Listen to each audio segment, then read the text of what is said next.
আসন্ন মার্কিন নির্বাচনে তেজি ট্রাম্পের বিরুদ্ধে লড়বেন ঘুমন্ত বাইডেন। নির্বাচনের আগে দুই প্রার্থীর প্রথম বিতর্ক শেষে এমনটাই বলছেন বিশ্লেষকেরা। তবে ৯০ মিনিটের বিতর্কে কোনো প্রার্থী নিজেদের এজেন্ডা মার্কিন জনগণের সামনে যথার্থভাবে তুলে ধরতে পারেননি বলেও মত তাদের।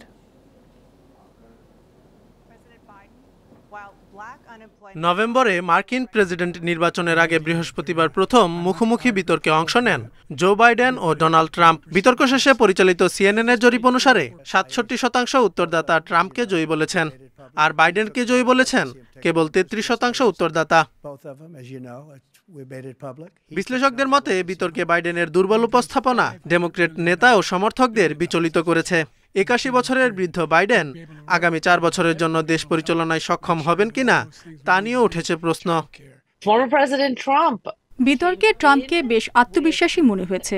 অর্থনীতি, অভিবাসন ও মার্কিন রাজনীতি সহ বিভিন্ন বিষয়ে তিনি বাইডেনকে আক্রমণ করেছেন। অন্যদিকে বাইডেন কিছুটা অপ্রস্তুত ছিলেন। আমি মনে করি ভোট শুরুর আগে বাইডেন শিবিরের যথেষ্ট প্রচারণা চালানো উচিত। এদিকে বিতর্কে প্রেসিডেন্ট প্রার্থীদের এজেন্ডা বিষয়ে মার্কিন জনগণ পর্যাপ্ত জানতে পারেনি বলেও মত বিশ্লেষকদের।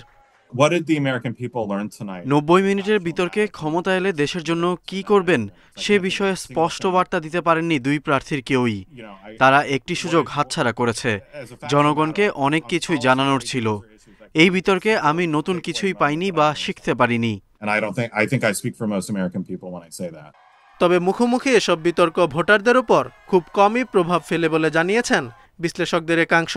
তাদের মতে ভোটের মাঠে ব্যবধান গড়ে দেবেন তারাই, যারা কাকে ভোট দিবেন সে বিষয়ে এখনো সিদ্ধান্তই নেননি। Zobayer Hossain, independent news.